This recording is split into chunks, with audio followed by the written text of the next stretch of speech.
Puedes comenzar, por favor. Listo.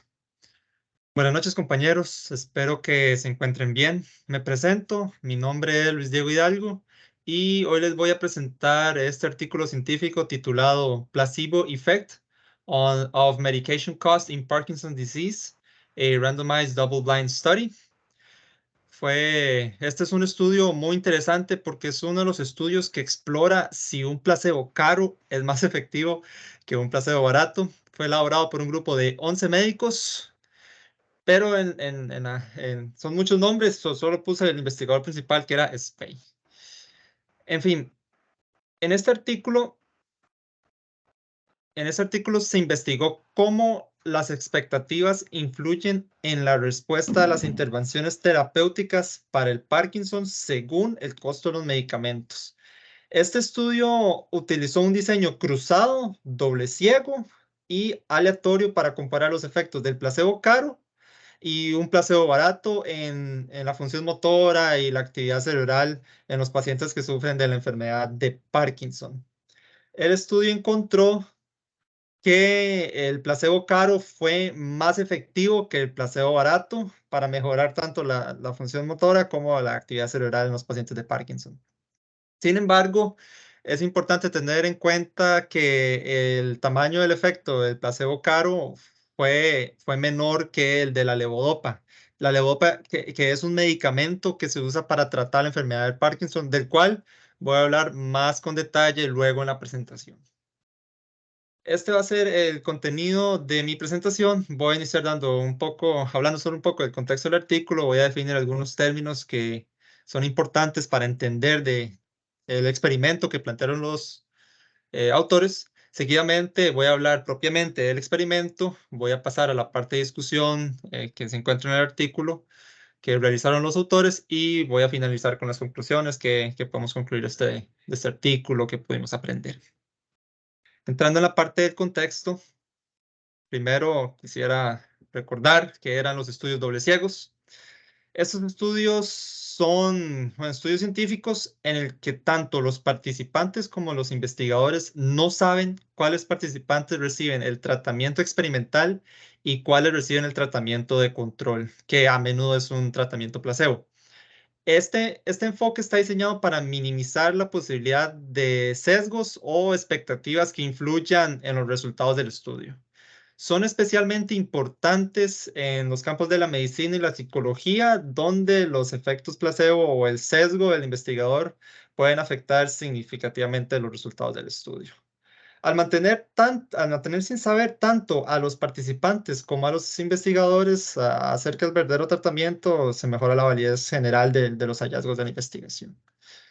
Entrando ahora en lo que es la enfermedad del Parkinson, para los que no la conocen, es una enfermedad neurodegenerativa que afecta principalmente el movimiento y las funciones motoras del cuerpo. Ocurre debido a la pérdida de neuronas que producen dopamina en un área específica del cerebro llamada la sustancia negra. En la imagen se puede apreciar en la parte del cerebro que es afectada por esta enfermedad. La dopamina es un neurotransmisor que juega un papel en la regulación del movimiento, el estado del ánimo y otras funciones. Entonces, con la pérdida de estas neuronas que crean la dopamina, provocan los síntomas de la enfermedad de Parkinson. La causa exacta de esta enfermedad se desconoce, pero investigadores dicen que se cree que es por causa de una combinación de factores genéticos, factores ambientales. Y en fin, actualmente no existe una cura para la enfermedad de Parkinson. Estos son los síntomas de la enfermedad de Parkinson. Incluyen temblores, usualmente son involuntarios, generalmente empiezan en una mano, luego en una extremidad y a menudo suceden en reposo. Bradicinesia, que es lentitud en movimiento o dificultad para iniciar un movimiento. Rigidez muscular, que puede causar una disminución en el rango de movimiento. Y inestabilidad postural, que esto es deterioro del equilibrio, ¿verdad? Coordinación, esto conduce a un mayor riesgo de caídas. Y además de estos síntomas motores, la enfermedad también introduce otros síntomas no motores, como deterioro cognitivo, cambios de humor, depresión, trastornos de sueño, etcétera, entre otros. Los síntomas generalmente comienzan gradualmente y empeoran con el tiempo. Y a medida que avanza la enfermedad, las personas pueden tener dificultad para hablar, para caminar, ese tipo de cosas. Ahora, ¿qué es la levodopa? Que yo había dicho anteriormente. La levodopa se utiliza como un medicamento para tratar el Parkinson. Es un aminoácido natural y un precursor de la dopamina. La levodopa viene a actuar como la dopamina que al cerebro le hace falta.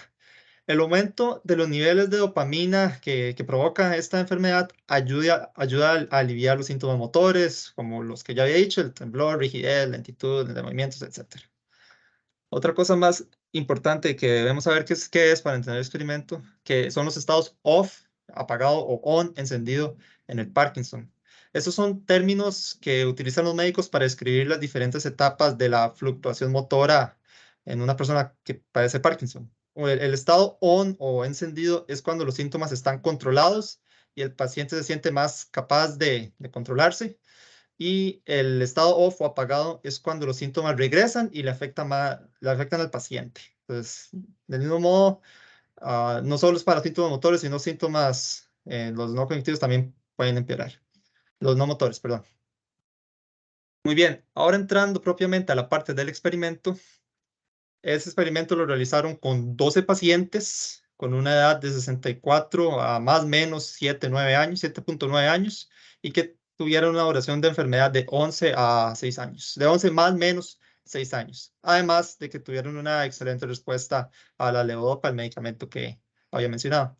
Entre las exclusiones para la escogencia de los participantes están algunos que presentaran temblores significativos o trastornos músculo-esqueléticos que pueden confundir la evaluación de la función motora, que hayan tenido estimulación cerebral profunda previa, que hayan tenido historial de derrames cerebrales o cualquier otra indicación para la resonancia magnética en este módulo en específico, el 4 Tesla MRI, Magnetic Resonance Imaging, que fue la máquina que utilizaron para las lecturas del cerebro, para monitorear el cerebro durante el experimento.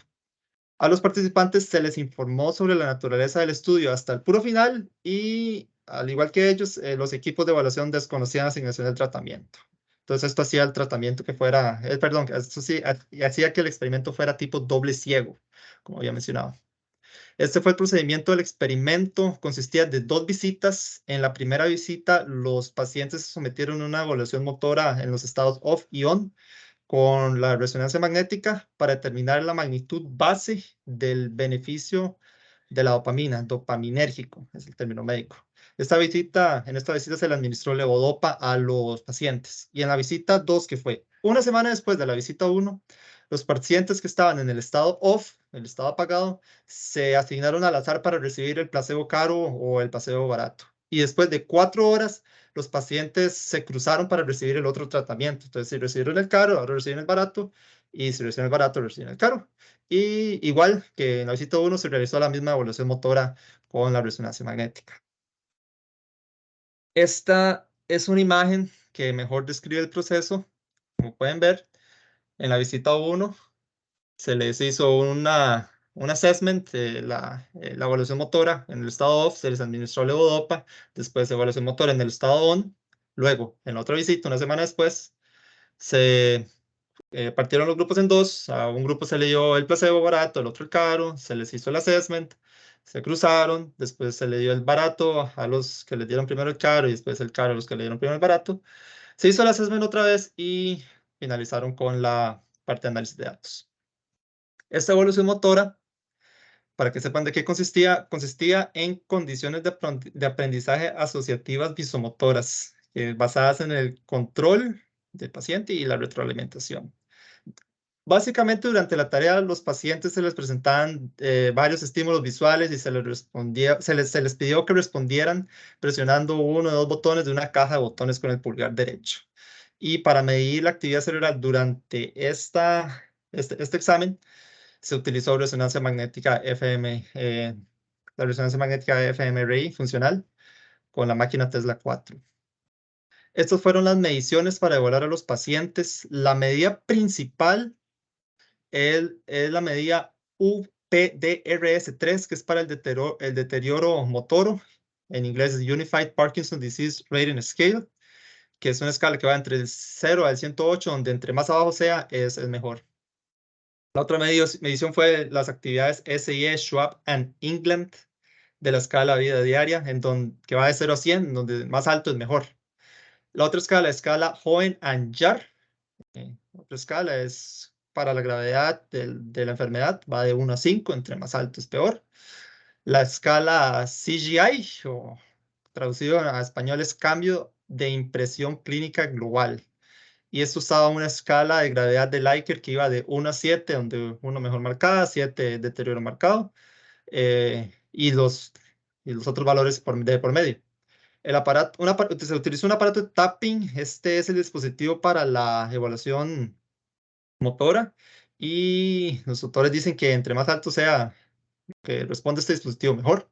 Y la última prueba fue la prueba, el Purdue Pegboard, que igual es otra prueba para medir Parkinson, donde entre más alto es el mejor, según los autores. Ahora, en los métodos estadísticos que realizaron para analizar los datos, los autores dicen que las variables clínicas se resumieron utilizando medias más menos la desviación estándar. Luego, PER t-test para comparar las puntuaciones de UPDRS tipo 3. On-PER t-test para comparar las diferencias de las puntuaciones de igual UPDRS 3 en el primer y segundo periodo del estudio. Luego, análisis de varianza ANOVA de medidas repetidas para comparar las tres condiciones, la línea base, es antes del tratamiento, y luego el tratamiento posterior al caro y al placebo caro y al placebo barato. Se utilizó la corrección de Ben-Ferroni para las comparaciones múltiples.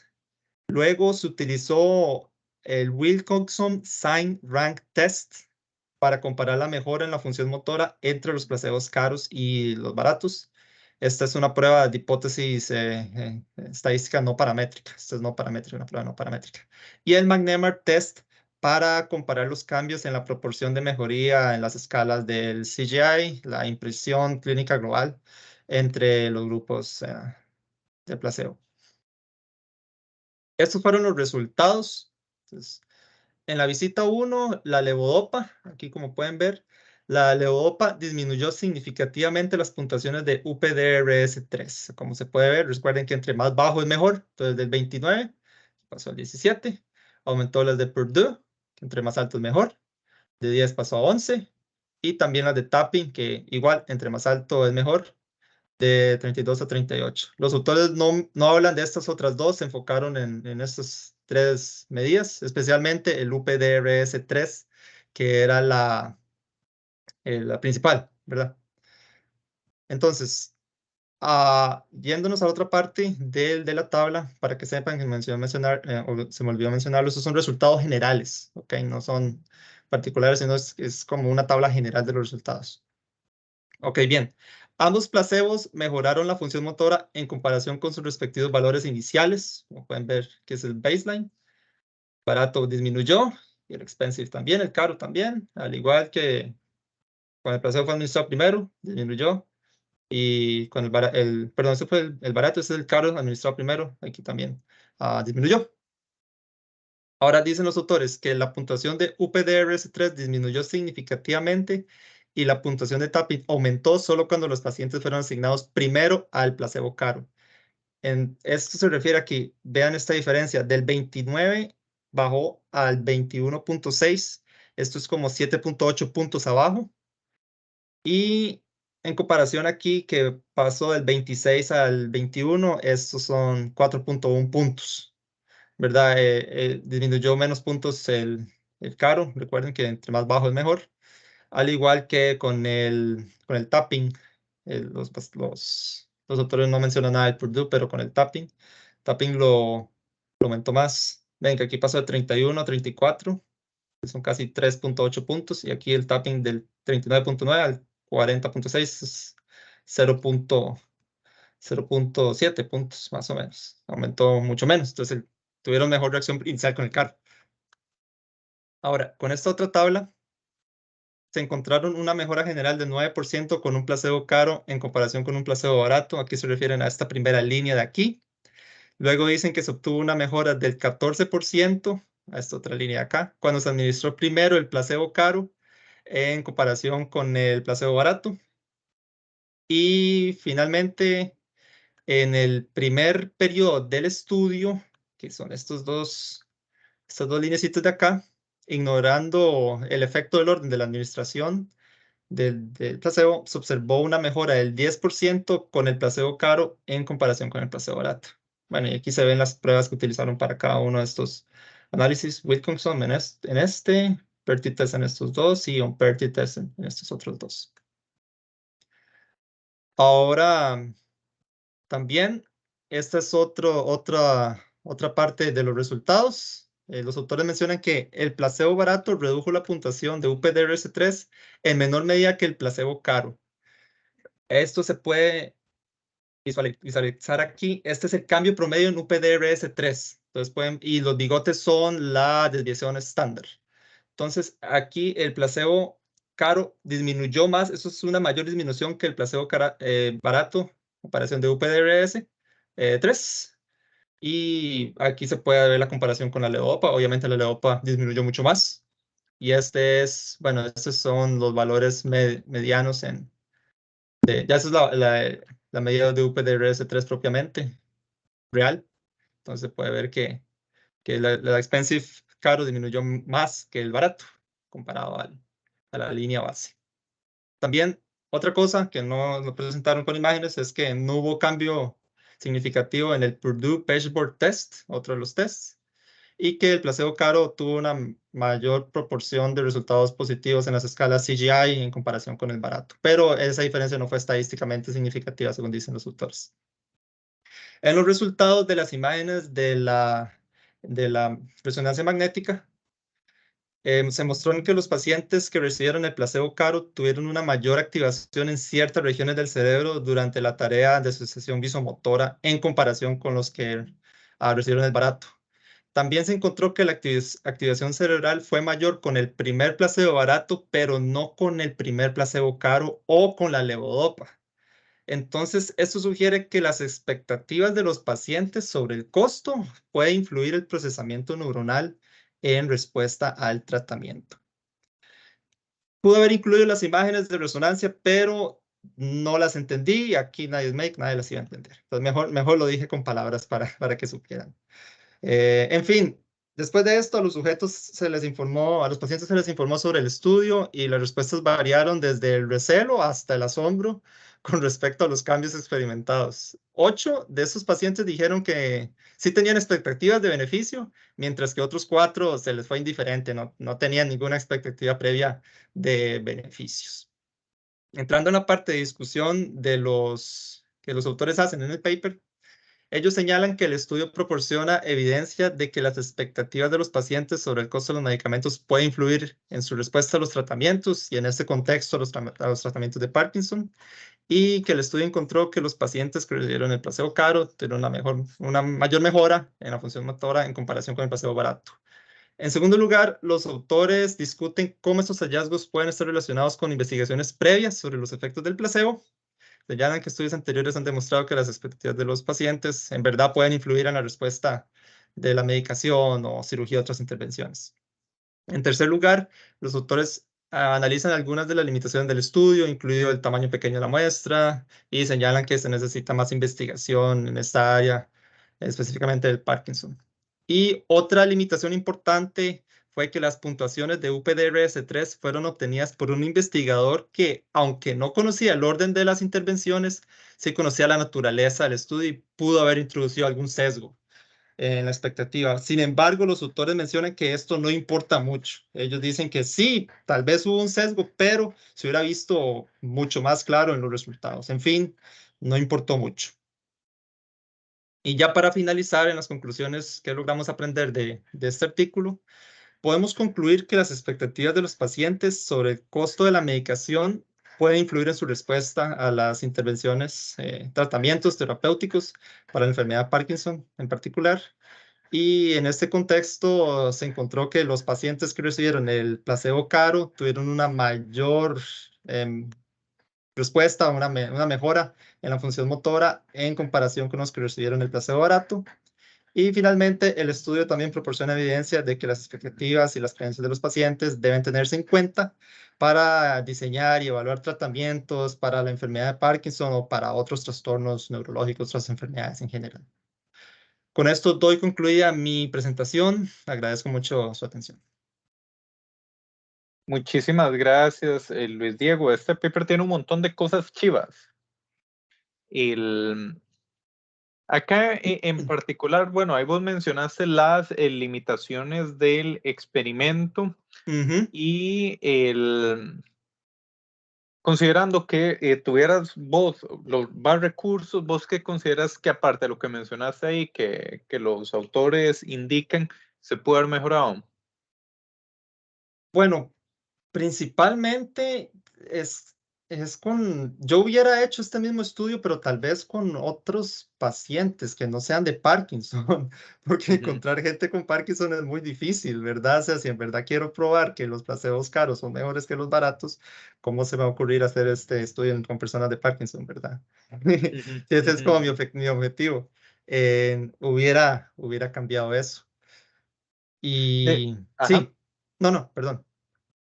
De hecho, bueno, ahora lo vamos a comentar porque si nos ponemos a filosofar, uno podría, antes de encontrarse con los resultados, decir de que este estudio no tiene sentido, porque si nosotros conocemos lo que es la naturaleza de un placebo, sabemos de que no tiene ningún ingrediente activo que químicamente va a generar un efecto, por Ujú, lo que incluso desde el planteamiento uno podría llegar a decir que un estudio de esta clase no tiene justificación. Lo que es interesantísimo es el resultado.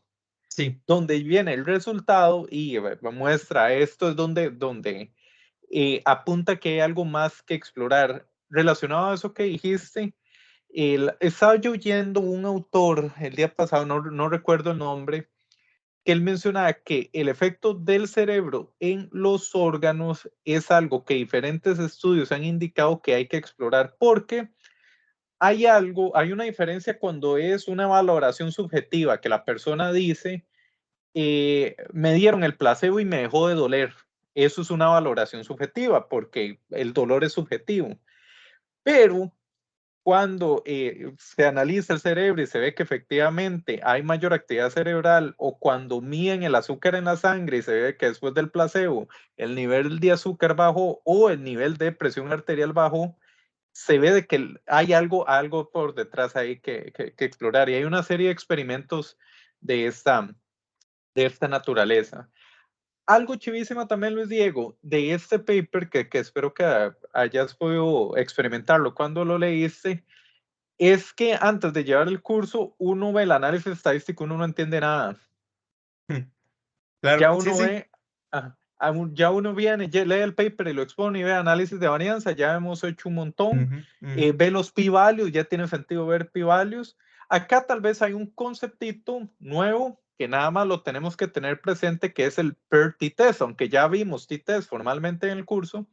El PER t-test lo que es que cuando un dato son dos mediciones, por ejemplo, aquí los pacientes era el antes y el después, el baseline y el placebo o el ujú. caro o el barato. Eso es un dato. Entonces, eso es el PERTI test cuando lo que se analiza es la diferencia entre esos dos rangos que es un dato. Pero, ven, no sé, vos experimentaste el poder interpretar los resultados. Sí, sí, me costó un toque porque usaron varias pruebas que no conozco, el Wilcoxon, PERTI test. También Ajá. me generó un poco de duda, cómo, bueno, aquí es en el primer periodo, en el segundo periodo. Estos de esta tabla, aquí un p-value entre los tres. Entonces yo creo que aquí usaron el Unperti test, fue que yo había Ujú, dicho que para analizar. Ah, no, perdón, aquí fue ANOVA. ANOVA me veía repetidas. No, no, ujú, no sé a qué, ujú. se refiere exactamente, ¿verdad? Ahí, Ok, y aquí. repeticiones. Pero digamos, yo al ver el p-value, yo sí veo, ok, aquí hubo Ujú, diferencia. Aquí sí, dejando la prueba en caja negra, ¿verdad? Pero con el p-value es suficiente, digamos. O sea, yo entiendo que hay diferencia, es significativa. Bueno, qué dicha, y eso es Ujú. parte del objetivo del curso. Incluso ver la manera en que plantearon el experimento, hay una limitación grandísima. 12 pacientes es lo que hay que exprimirle eso, los datos, los datos que se puedan, y está identificado como uno de los riesgos del experimento. Puede ser que la muestra pequeña esté introduciendo mucho error, pero nuevamente este es un paper interesantísimo. Muchísimas gracias, Luis Diego. Muchas gracias.